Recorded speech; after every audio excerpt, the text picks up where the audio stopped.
Okay, next we have Mark Irby Gill coming to us from Red Rocks Community College, transferring to Colorado School of Mines to study geological engineering. Good morning, everyone. My name is Mark Irby Gill. This morning I'm presenting rolling down the river. What impact do harder rocks have on a river's foundation as they travel downstream? And I'd like to thank my mentors for their contributions, Vanessa Gable and Gregory Tucker. Next slide, please. All right. The pictures up top compare the contrast and sound of heavy metal and classic rock to the contrast between softness and abrasiveness that can be found in the Laramie Formation and the Coal Creek quartzite pictured on the right. Some call heavy metal more abrasive than the metal vibe of soft rock bands. In this project, we explore the same contrast and the relative hardness of different rock types found in the gravel load of a small river, seen here on the bottom right, and investigate whether their ability to break down or abrade increases the sediment's ability to wear down the stream bed as they travel downstream. Traditionally, the stream-powered bedrock incision law, seen on the bottom left, has been used to model river incision in the bedrock. K, the erodibility coefficient, represents how easily the bedrock on the stream bed will erode, but assumes that the stream is not carrying a sediment load. While this makes modeling landscapes easier, it does not capture the dynamic process of stream evolution. We expect to find that harder rocks will remain larger in size for longer distances downstream, causing them to have a greater impact on the geometry of the river. Improving our ability to predict the evolution of river geometry, which includes metrics such as channel width, slope, and water depth, have many relevant implications for humans, including knowing when and where the land adjacent to river systems will wash away. So how do we quantify lithology and its relationship to sediment supply? Next slide, please. Coal Creek, which drains the eastern side of the Colorado Front Range, provides a useful case study because its catchment lithology includes a mixture of highly resistant quartzite and much weaker sedimentary rocks. We use geologic and topographic maps of the surrounding Coal Creek's the area surrounding Coal Creek's drainage basin to identify the types of rock we should expect to see. Its headwaters are on the left in Golden, Colorado, and it ends at its confluence with Boulder Creek in Erie, Colorado, up towards the upper right. Note the rapid change in elevation known as the mountain front.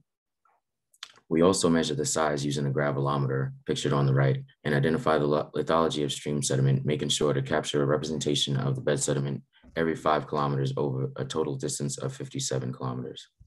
Out of the 8 rock types that supply Coal Creek's watershed, only 3 are non-sedimentary.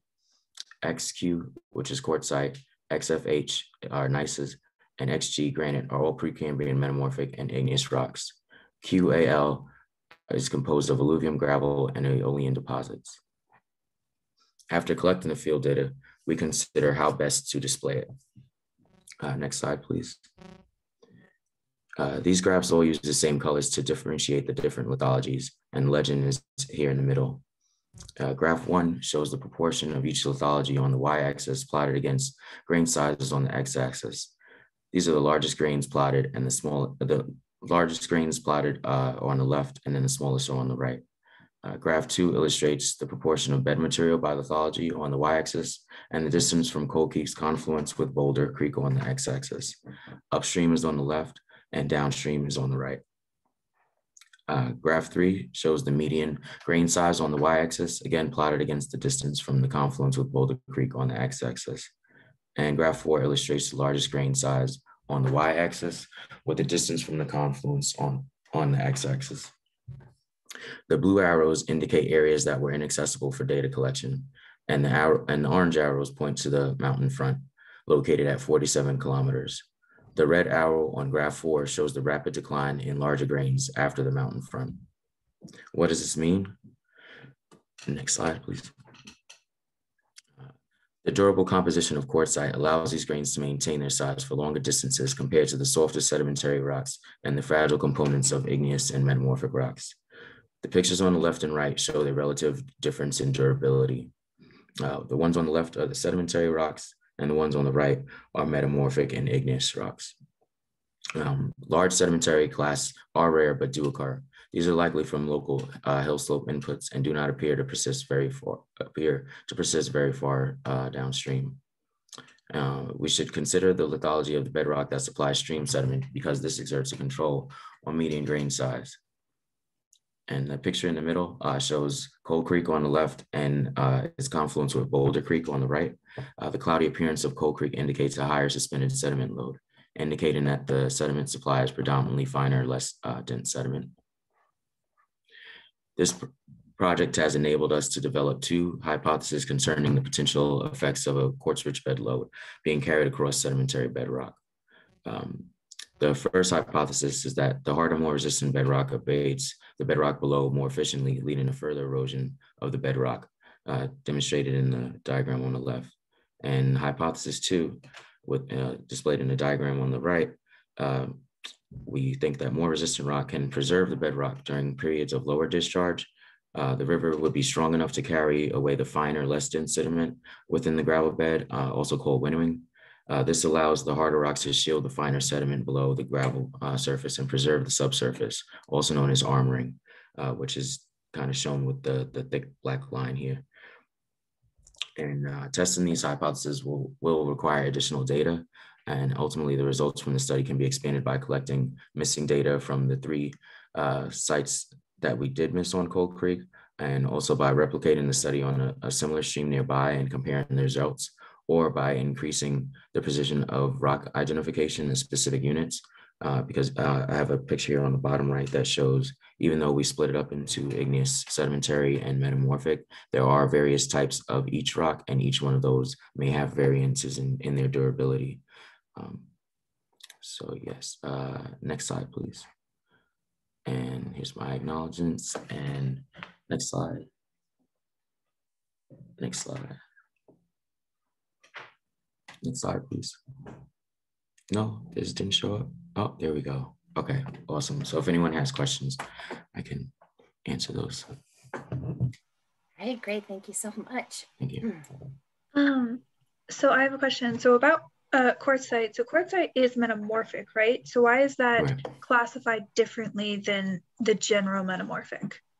Because quartzite in the Cold Creek area is like ridiculously hard and durable. So it actually persisted.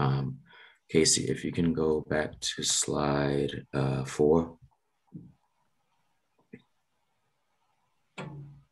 Next one. Yeah, perfect. So on this graph, you can see here the quartzite is in the pink, and basically in the which graph are you? So any of the graphs, they're all the same color. Okay, so basically in the first one, what you see is that the quartzite is going to be dominating the proportions for any grain size. And in graph 1, in graph 2, what you see is that it persists in the makeup of the bed load all the way downstream, even though if you go to the previous slide, please, Casey. Right here where that yellow arrow is pointing is the Cold Creek quartzite, and the Cold Creek is in red. So this is only the first basically 10 kilometers of the river at the headwaters. And this is the only place where the quartzite occurs, but we find it all the way down to the end, all the way out in Erie. So that means that even though it was supplied at the beginning, it's lasting all the way into the end. And if you go to the next slide, please, Casey. And then on graph number, graph number 3 here, we have the median grain size. You see right there at the top, there's a purple dot that is a sedimentary rock. And what it shows is that even though sedimentary rocks do come into the stream in large size, they immediately break down into finer particles. So they're not really affecting the river as much as the quartzite, which is persisting all the way downstream, even though it was introduced way earlier in the system. Right, excellent. Thank you so much. Thank you. Great presentation, Mark. There is a question in the chat that, for the sake of time, I'm going to let you answer in the chat. Do you think climate change will affect future STEAM evolution? Okay, and then we're going to move on to our next speaker.